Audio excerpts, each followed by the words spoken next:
Amen mga kapatid, at tunay nga na dapat nating pasalamatan ng ating Panginoon sa bawat nangyayari sa ating buhay. Hindi mo man naiintindihan ngayon o hindi mo pa napapatunayan sa ngayon kung ano yung kailangan mong patunayan. Pero pasalamatan natin ang ating Panginoon at lakipan natin ng papuri lagi ang mga bagay na yon. Dahil alam natin na ang Panginoon ay gustong-gusto kung ano ang mas makakabuti sa atin. At habang inaawit natin po.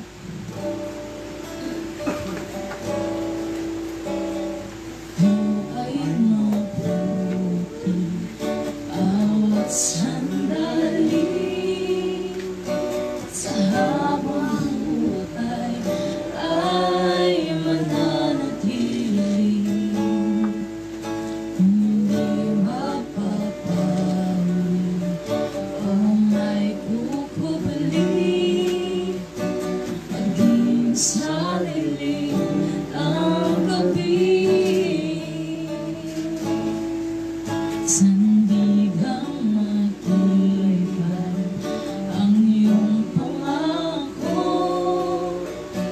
Pag-asa't pag-asa ng aking puso, hindi na mabilang pagkakataon, patunay ng katapatan mo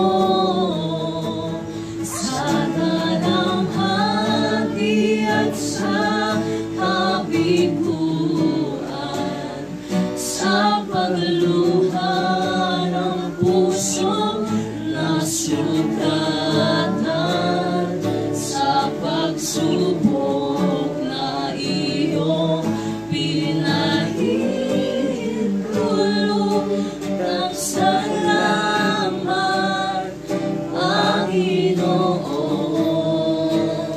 sa katugunan sa aking dalangin, sa kalakasan sa'yo nang gagaling, sa pagtuturo at pagtutuwid mo sa akin. Salamat, Panginoon. Salamat.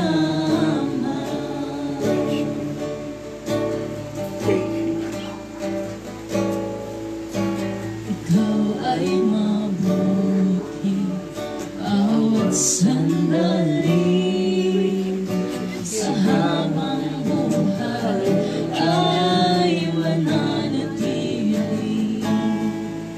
Hindi mapapawi o may pupubli, maging sa dilim ng gabi. Sandigang matibay ang iyong pangako, pag-asa pag-asa ng aking puso, hindi na mabilang pagkakataon, patunay ng katapatan mo sa dalamhati at sa kabiguan, sa pagluha ng puso na sugatan, sa pinahihintulutan. Salamat, Panginoon, sa katugunan sa aking dalangin, sa kalakasan sa'yo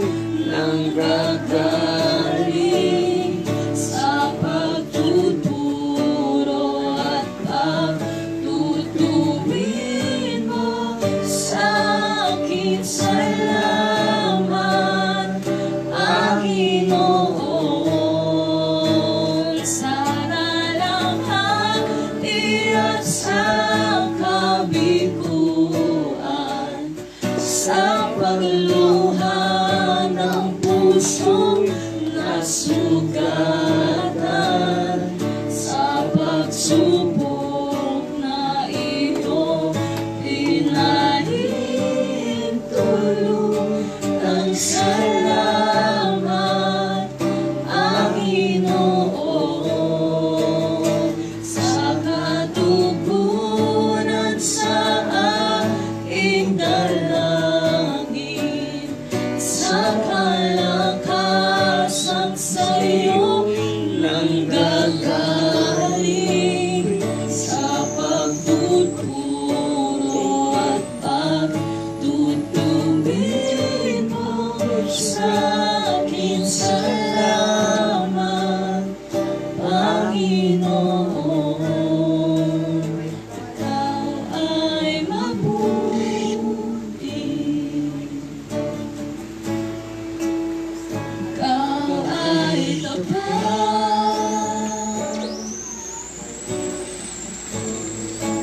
sa iyo ang papuri at pasasalamat.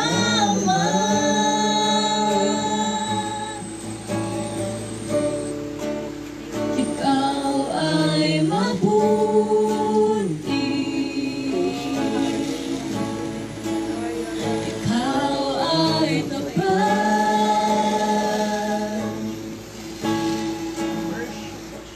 sa iyo ang papuri at pasasalamat.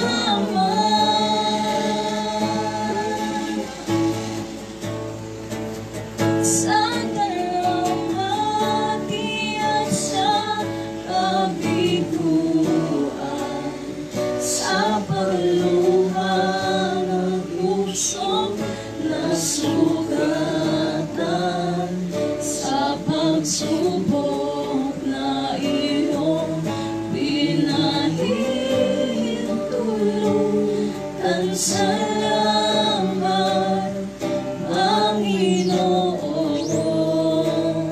sa katugunan sa aking dalangin, sa kalakasan sa iyo'y nanggagaling, sa pagtuturo at pagtutubin mo sa akin. Salamat, Panginoon,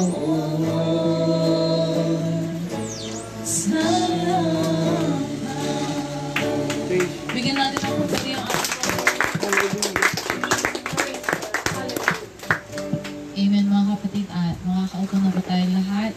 At sa pagkakataong ito ay ihanda na po natin ang ating mga pagpapasalamat sa ating Panginoon dahil alam kong lahat tayo dito ay pinagpala ng ating Panginoon habang tinatawagan ko si Sister Rebecca. God bless you, Sister Rebecca. Amen, mga kapatid. It's time to share the good reports, victories, at mga pagpapala na binigay sa atin ng ating Panginoon sa nakaraang linggo. Kung sino man pong may patotoo ay pwede na pong tumayo.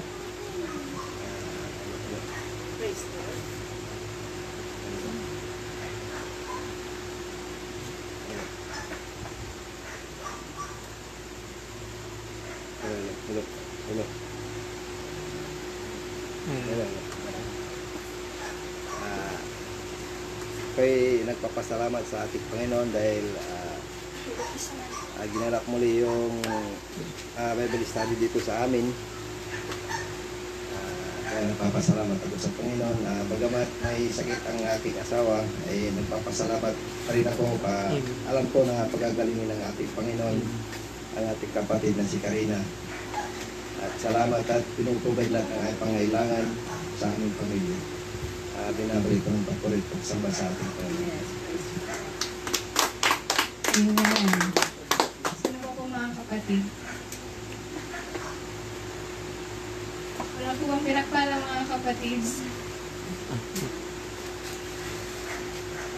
Nagpapasalamat din ako sa pagpapalitan.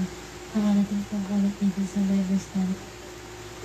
Salamat rin mga kabasa. Lagi niyo po po. Ang bibigay protection po na nasa.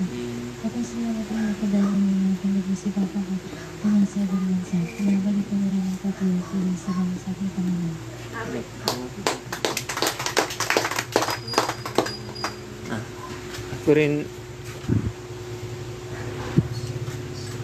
Ako rin magpapasalamat sa Panginoon dahil nung Sunday nagkasakit na si Sister Sini.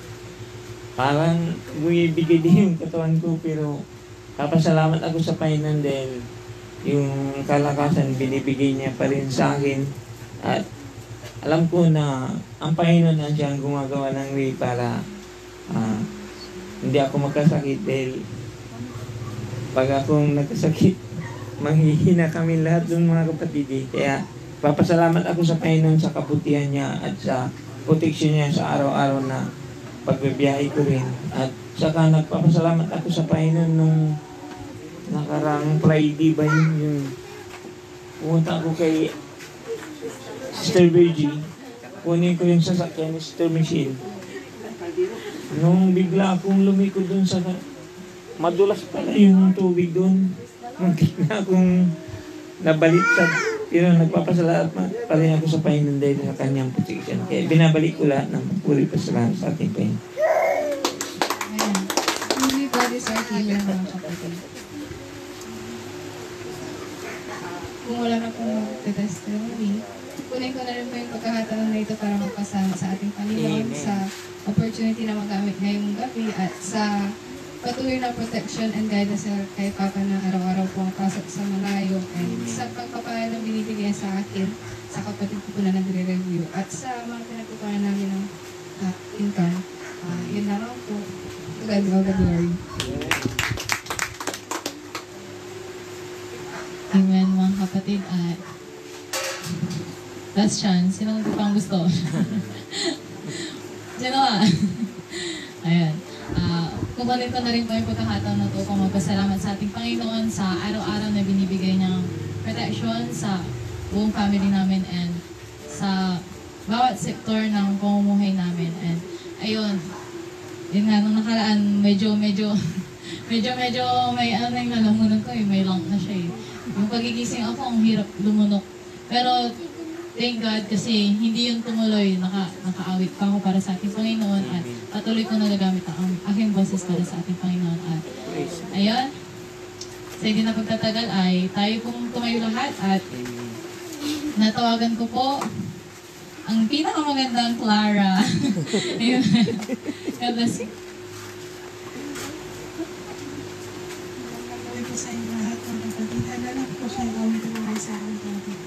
Amen.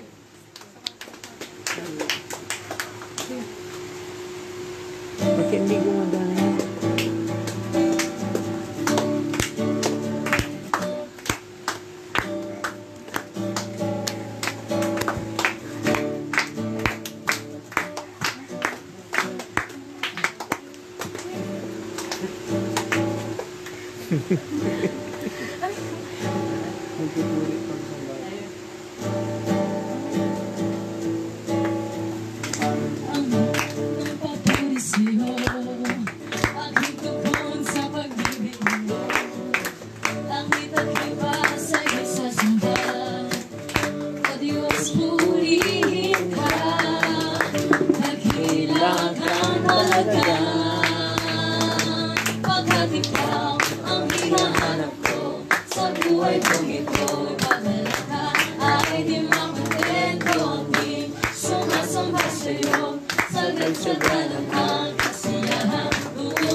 Sa daralang kasiyahan, tunay na nadarama ikaw ang hinahanap ko. buhay kong ito'y pag-alaga ay di mapagtego. Di sumasamba sa'yo, sagad-sagaran ang kasiyahan, tunay na nadarama ko. Taas mga kamay, at ito ay ikaw ay kay Jesus, aming Diyos, Haring tunay. Sumayaw at tuminda sa awiting may galak. Problema'y kalimutan, pagkat siya'y may kasagutan. Tayong lahat ay bumawi sa tugtugin, makalangin. Ang Diyos Ama ay papurihan,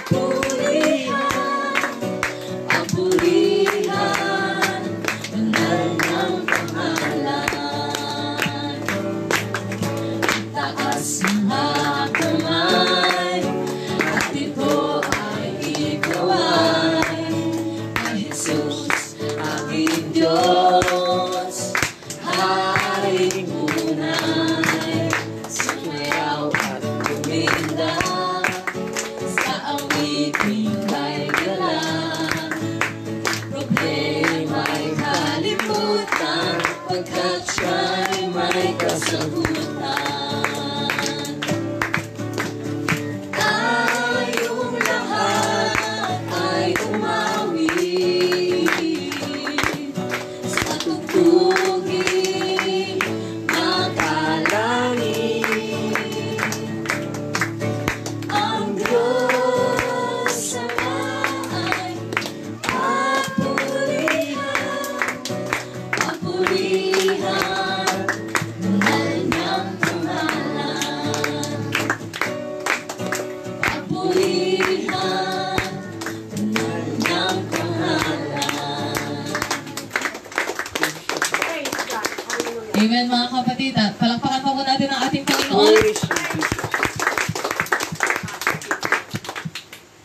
Sabi nga sa kanta, sa ating mga problema ay siya may kasagutan at ating ihanda ang ating mga pandinig at ating puso't isipan para makinig ng salita ng ating Panginoon pagkat ito yung magiging kasagutan sa kung ano man yung hinihiling nyo ngayon. Amen. Tinatawagan ko na si Brother Peter.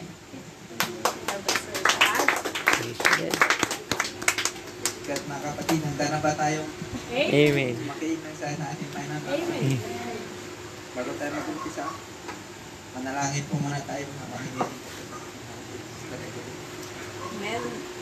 Malakas pa na palakpak sa ating Praise Jesus. Let's pray together. Lord, we magnify your name. Tinataas ka namin, Panginoon, dahil talagang napakabuti mo. Salamat, Panginoon, sa presensya mo na nandito sa aming gitna. At alam po namin na patuloy kang kikilos hanggang katapusan ng aming pagtitipon. Lord, nakatayo na po ang aming vessel na si Brother Peter. Lord, I pray for anointing, knowledge, and wisdom. Igawin po sa kanya, according to your will, kung ano po ang kalooban mo, Panginoon, yun po ang kanya maituloy sa aming gitna. Lord, I pray, my God, na patuloy kang kumilos ang presensya mo sa aming gitna at kami rin makikinig. Lord, I pray, my God, tulungan mo rin po ang aming mga puso't isip at na maintindihan namin yung mga salita at patuloy mo kayong pagpakumbaba. Linisin mo po kami, Panginoon, sa pamagitan ng yung mga salita ngayong gabi at tulungan mo po kami na makita namin Upang tayo magsigaling, malaki ng taong matuwid. Verse 17, si Elias ay isang taong may pagkataong gaya rin ng atin, at siya'y nanalangin ng buong ningas upang huwag umulan sa lupa sa loob ng 3 taon at 6 na buwan. Praise God, malayan ang pagkain mga kapatid. Amen. Ang aking ituturo ngayong gabi mga kapatid ay pinamagatang the power of prayer na. Napakahalaga ng prayer sa ating buhay mga kapatid. Dahil sa prayer, dito tayo lumalakas mga kapatid.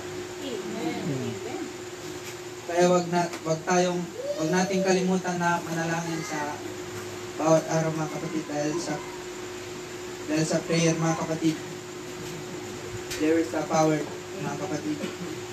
May tatlo lang ako ibabahagi mga kapatid.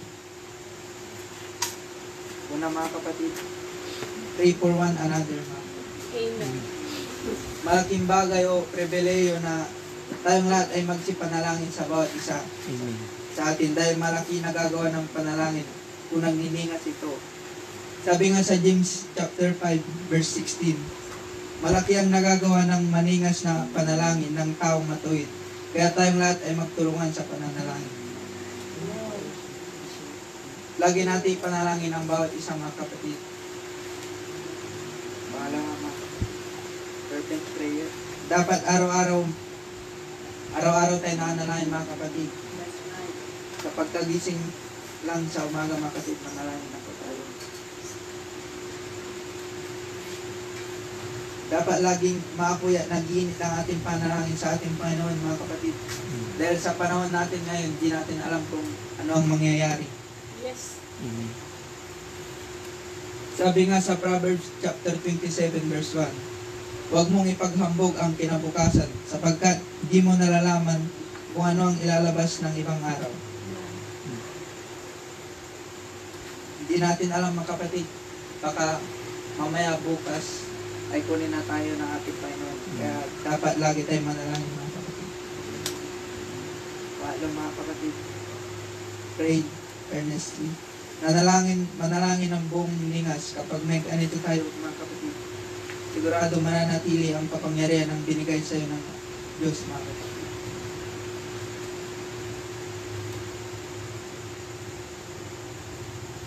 May mga bagay na hindi natin kayang abutin, pero sa tulong ng Diyos, kayang-kaya na natin abutin ang lahat ng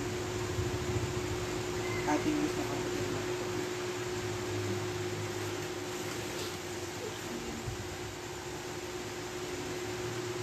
Ang mga magagandang kayang ibigay ng panalangin, prayer could protect us. Protektahan tayo na panalangin mga kapatid. Prayer changes things. Prayer keeps you